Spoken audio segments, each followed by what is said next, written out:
Bonjour à tous, c'est Quentin, on se retrouve aujourd'hui pour une nouvelle vidéo et aujourd'hui les amis on va parler de ce lundi noir dramatique qui a défoncé toutes les bourses de la planète les amis. Vous pouvez le voir déjà à l'écran, hein, on est sur le S&P 500 donc en futur puisqu'évidemment il n'est pas ouvert encore hein, le S&P 500. Regardez un petit peu, on est venu mécher ce matin à 4840 points. Je vous rappelle que la clôture de vendredi on était à 5074 je crois, donc si on calcule ça, on va regarder ça tout de suite, on a fait une mèche encore à quasiment moins 5% les amis, sachant qu'on s'est déjà pris une grosse claque vendredi de moins 5 ou moins 6 je crois, donc en réalité en 2 jours seulement on a perdu moins 10% sur le S&P 500. Et on va regarder également le petit CAC 40, hein, le petit cacou, comme dirait Métamorphose 47. Et bien les amis, c'est vraiment dégueulasse, hein, pareil, lundi noir hein, évidemment sur le CAC 40, sur tous les indices, hein, j'ai envie de vous dire mondiaux de toute façon. Et on est venu mécher les amis au plus bas à 6764. 6764 points les amis. Alors concernant la clôture de vendredi, je crois qu'on était aux alentours des 7220, quelque chose comme ça.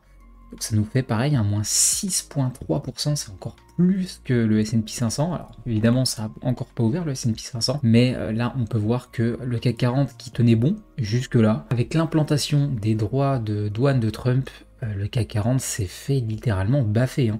Je vous rappelle qu'on est le 7 avril, à l'heure où je tourne cette vidéo, le 1er avril, voire même le 2 avril, on était encore à 7800 points les amis. Je sais pas si vous vous rendez compte, au plus bas, au plus bas de la mèche, en fait, on a corrigé de 14% sur le CAC 40. Tout ça pour vous dire que c'est une énorme boucherie et on n'est pas à l'abri que ça continue de baisser. Alors je vais pas vous faire le tour des indices, hein, vous irez voir si vous le voulez, de toute façon je pense que vous êtes au courant. Il y a la bourse d'Hong Kong, je crois qu'elle a dévissé de quasiment 10%, enfin bref. Mine de rien, CAC 40, on s'en sort pas si mal que ça. Et les amis, en ce moment, bon bah voilà, c'est un crash boursier. Hein. Là complètement, on peut l'annoncer. C'est un crash boursier. Beaucoup de personnes n'ont jamais connu de crash boursier. Et moi personnellement, je n'en ai pas connu en tant qu'investisseur. J'en ai connu en tant qu'observateur, hein, notamment le crash Covid, mais j'étais pas encore investisseur. Et là, c'est mon premier crash, entre guillemets, en tant qu'investisseur. Et je vous avoue que psychologiquement, ça fait mal. Hein. Ça fait mal. Depuis à peu près 2-3 semaines, j'ai quasiment perdu l'équivalent de 7000 euros, les amis. Après, ce qu'il faut bien vous dire, c'est qu'il ne faut pas paniquer, les amis. Et c'est tout l'objet en fait de cette vidéo. On va parler un petit peu de ces effets de panique, là où tout le monde vend finalement, et c'est pas forcément la bonne chose à faire, mais il y a tellement en fait de panique à l'heure actuelle sur les marchés.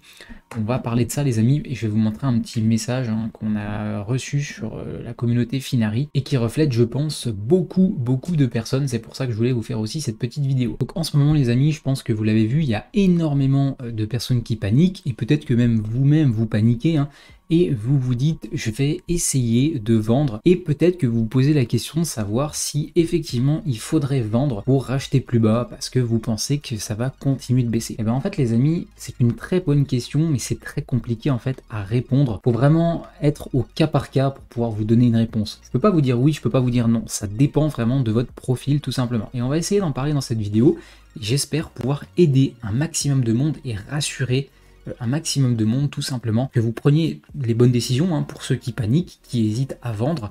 Je vais essayer un petit peu de vous rassurer, de toute façon les amis, vous le savez très bien, le marché remonte toujours, donc ça peut prendre quelques années, ça va remonter les amis, on aura un nouvel ATH sur le S&P 500, il n'y a pas de souci, ça pourra prendre éventuellement du temps, selon si Trump continue à mettre en place ses tarifs douaniers, ou si éventuellement il y aurait un miracle et qu'il arrête toutes ces conneries on va dire, mais ça pour le moment on n'en sait rien, donc on verra.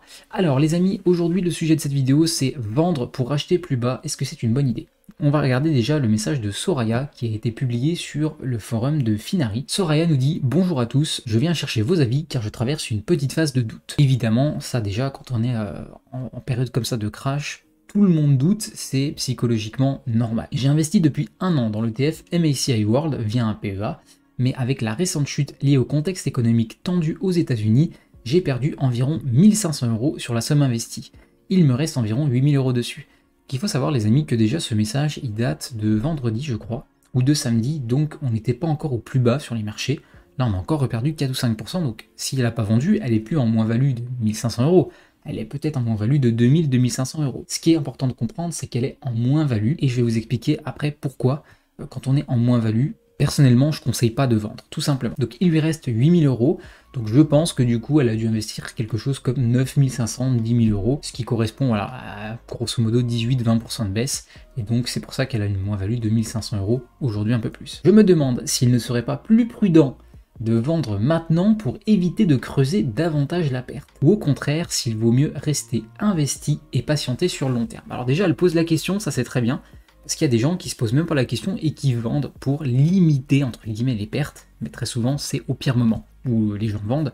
Si tu as de la chance, peut-être que tu vas vendre entre guillemets au bon moment, ça va rechuter de 10% et tu vas pouvoir rentrer plus bas, mais c'est quand même pas quelque chose de très facile à faire, sachant que c'est de timer le marché, hein, clairement, et ça c'est quasiment impossible à faire. Donc en réalité, ça c'est une question, je pense que tous les débutants se posent, hein, ceux qui ont investi en bourse, et qui sont tout simplement, que ce soit en plus-value ou en moins-value, est-ce qu'il faut à l'heure actuelle vendre parce que ça peut potentiellement chuter d'encore 5, 10, 15%, et donc du coup on va vendre aujourd'hui pour limiter les pertes et on rachètera plus bas à moins 10, moins 15% pour avoir plus d'actions tout simplement. Que feriez-vous à ma place? Avez-vous renforcé vos positions ou allégé vos portefeuilles récemment? Je suis preneuse de toute réflexion ou retour d'expérience. Merci d'avance pour vos conseils. Comme je vous l'ai dit, c'est pas forcément quelque chose de très simple, ça va dépendre vraiment au cas par cas. Je vais vous expliquer un petit peu, selon moi, ce que je ferais et ce que je fais d'ailleurs à l'heure actuelle si j'étais en plus-value ou en moins-value.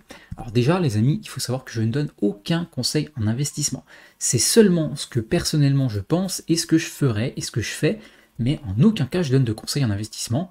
Allez faire vos propres analyses, etc. Allez voir d'autres youtubeurs pour éventuellement prendre des avis d'autres youtubeurs, mais il ne faut pas écouter bêtement un youtubeur, ça c'est le premier point. Alors personnellement, comme je vous l'ai dit, ça va dépendre en fonction de la situation de la personne. Typiquement, cette personne, donc Soraya, elle est en moins-value. Et donc du coup, ça voudrait dire qu'à l'heure actuelle, si elle vend, si on part du principe qu'elle a perdu 1500 euros, aujourd'hui c'est un peu plus puisqu'on est lundi et le message date de vendredi, elle voudrait vendre à l'heure actuelle en moins-value de 1500 euros pour racheter plus bas. En réalité, c'est quelque chose de naturel et j'ai envie de vous dire, c'est quelque chose d'à peu près normal. Le problème, c'est qu'en réalité, elle peut avoir raison, mais elle peut se faire piéger très facilement. Pourquoi? Alors je vais vous démontrer ça sur un graphique, hein, ce sera beaucoup plus simple. Comme je vous l'ai dit, ça veut dire timer le marché, vendre pour racheter plus bas, ça veut dire timer le marché et c'est quasiment impossible, alors, sauf évidemment coup de chance entre guillemets où effectivement vous aviez raison, vous vendez, ça perd encore 5-10% et vous rachetez plus bas, c'est quand même pas conseillé, surtout si vous êtes en moins-value. Personnellement, je pense que si on est en moins-value, il faut pas toucher ses positions, il faut accepter le fait qu'on est en moins-value et il va falloir en fait trouver du cash pour acheter plus bas par exemple et abaisser le PRU qu'on a tout simplement. Mais il est pour moi inutile, complètement inutile, d'aller vendre tout simplement pour acheter plus bas, tout simplement parce qu'on ne sait pas ce que vont faire les marchés. Bon, on peut s'attendre effectivement à ce que ça chute davantage, mais le marché, les amis, partez du principe qu'il est imprévisible et que personne ne s'attendait à une telle chute des marchés, déjà dans un premier temps.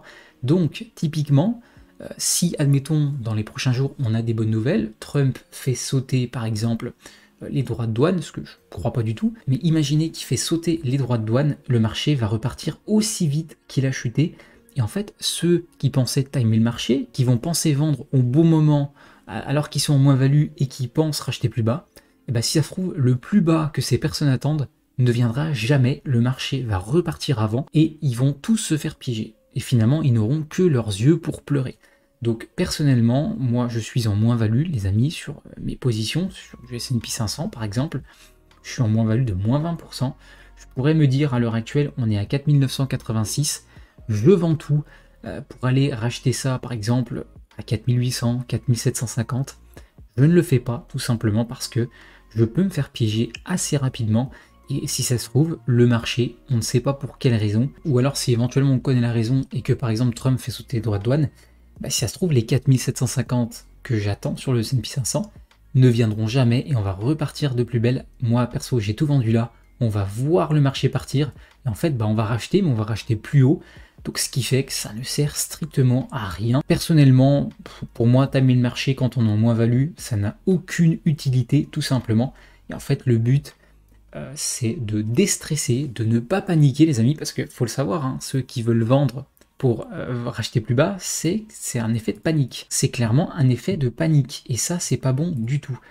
Faut pas paniquer, les amis. À la limite, Si vous paniquez trop, coupez votre portefeuille. Ne regardez pas votre portefeuille pendant les prochains jours, prochaines semaines. Si éventuellement vous voulez continuer à investir, faites des investissements programmés ou investissez, mais ne regardez pas votre portefeuille toutes les heures, tous les jours. Ça ne sert à rien. Allez courir, faites du yoga, aérez-vous la tête tout simplement, mais ne stressez pas parce que le marché remontera tôt ou tard. Donc conclusion les amis, pour moi, ça n'a aucune utilité de timer le marché et d'essayer de vendre pour acheter plus bas, surtout si on est en moins-value. Maintenant, si on est en plus-value, c'est bien différent. Pourquoi? Parce qu'admettons que une personne est rentrée, par exemple, fin du bear market 2022 et est rentrée, par exemple, ici aux alentours des 4400 points. À l'heure actuelle, les amis, celui qui est rentré aux alentours des 4400 points, il est toujours en plus-value de 13%. Bon, il aurait vendu à l'ATH, il aurait été en plus-value de 40%, mais pour X raison, il n'a pas vendu, et du coup, il se retrouve avec, à l'heure actuelle, une plus-value de plus 13%. Cette personne se pose la question de savoir si, éventuellement, il pourrait vendre maintenant pour racheter plus bas. Déjà, là, c'est pas la même chose. Pourquoi? Parce qu'on passe d'une personne qui est en moins-value à une personne, là, qui est en plus-value. Donc, dans tous les cas, même si aujourd'hui il vend et que le marché repart, il fera une plus-value de 13% par rapport à sa mise de départ, par rapport à son prix de départ. Donc en réalité, c'est ultra intéressant et déjà psychologiquement, c'est plus facile pour vendre. Et il y aura moins de regrets si le marché repart. Bon, évidemment, le but, c'est quand même de sécuriser et de ne pas vendre l'intégralité de sa position si on est en plus-value de 13%. Parce qu'en réalité, les amis, vendre l'intégralité de sa position maintenant, c'est complètement débile. Il fallait vendre l'intégralité de sa position quand tu étais à 40% de plus-value. Honnêtement, maintenant, 13%, ça vaut pas le coup. D'autant plus que tu es rentré en novembre 2023 et on est en avril 2025. Ça va faire à plus d'un an et demi. Donc 13% en un an et demi, c'est bien, mais tu aurais pu prendre 40%. Donc personnellement, ce que je conseille, même si je ne donne pas de conseils d'investissement, pour ceux qui sont encore en plus-value d'une dizaine de pourcents, et ce qui est éventuellement intéressant, c'est de vendre une partie de votre portefeuille, 30, 40, 50% maximum, de façon à prendre ces 13% de plus-value, tout simplement. Vous gagnez de l'argent par rapport à la mise que vous avez mise, et si le marché va plus bas, et vous rachetez tout simplement, et en plus de ça, vous rachetez avec les 13% de plus-value que vous avez fait. Et du coup, si le marché repart, c'est excellent, puisque du coup, vous allez pouvoir profiter en fait de la hausse. Et admettons, dans un cas un peu plus pessimiste, vous faites quand même 13% de plus-value, du coup vous vendez ici, vous pensez que ça va baisser, que ça va continuer de baisser pour acheter plus bas, ça ne baisse pas, ça remonte directement et ça rechute pas au prix que vous vouliez, et vous êtes quand même embarqué avec 50% de votre position. Donc en réalité les amis, vous avez bien vu que selon moi, c'est vraiment au cas par cas. Si on est en plus-value, oui, effectivement, on peut vendre une petite partie de son portefeuille pour essayer d'aller racheter plus bas, parce que dans tous les cas, on perd pas d'argent, on perd juste un manque à gagner par rapport à la TH. Mais effectivement, pour quelqu'un qui est en moins-value, comme moi ou comme Soraya, ça n'a aucune utilité de vendre, et en fait, il faut plutôt chercher à décompresser, déstresser, profiter de ces périodes d'opportunité de solde pour abaisser son PRU, et le jour où ça remonte, les amis, votre PRU sera plus bas que ce que vous avez acheté à l'heure actuelle, et donc du coup si on retourne à la TH, vous ferez une meilleure plus-value qu'avant, tout simplement sur des plus grosses sommes en plus de ça. Personnellement, ce que je conseille, même si c'est pas vraiment un conseil en investissement, de 1, faites un état des lieux de votre situation par rapport à ce que je vous ai dit. De 2, ne paniquez pas. Des crises, il y en a toujours eu, des baisses comme ça, il y en a eu beaucoup, des crashs, il y en a eu énormément, des flash crash ou des crashs qui durent un peu plus longtemps. À l'heure actuelle, pour le moment, on est sur un flash crash qui a duré 1 semaine, 2 semaines. Pas de panique, les amis, ça finira toujours par remonter. Regardez un petit peu le crash Covid, faites un petit historique. Et en fait, ceux qui ont gagné beaucoup d'argent ces dernières années, c'est ceux qui ont acheté au plus bas pendant que c'était le crash Covid, tout simplement. Donc à l'heure actuelle, on ne sait pas si on est encore au plus bas. Ça m'étonnerait, honnêtement, on peut encore aller chuter.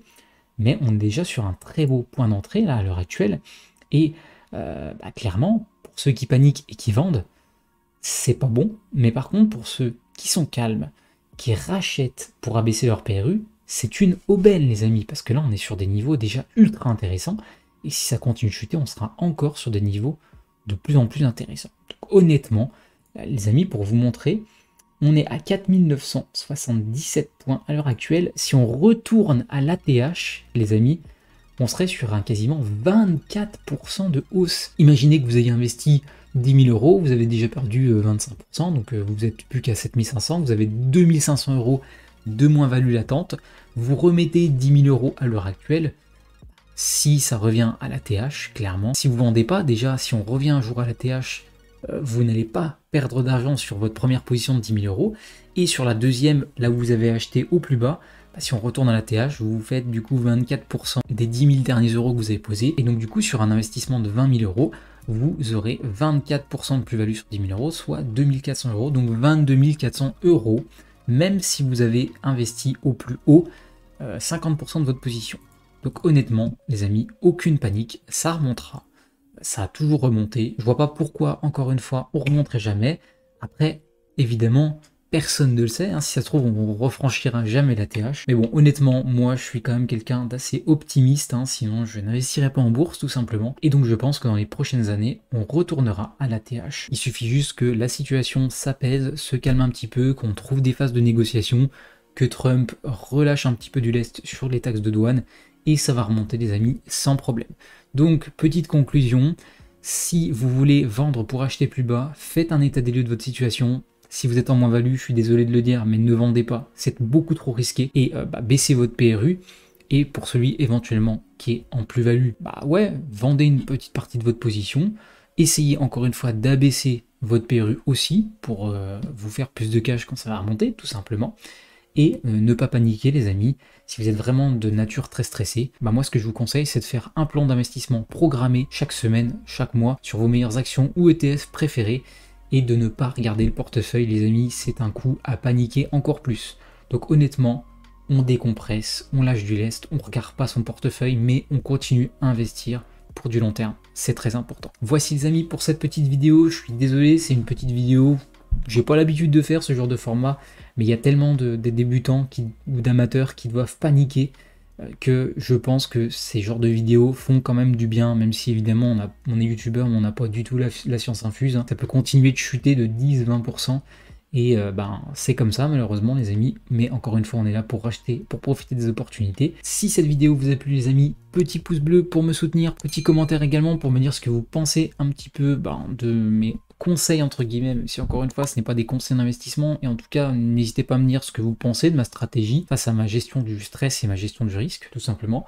Vous pouvez également vous abonner à la chaîne si ce n'est pas déjà fait pour suivre tout mon contenu bourse, investissement, PEA et CTO. C'était Quentin, je vous dis à très vite, salut à tous.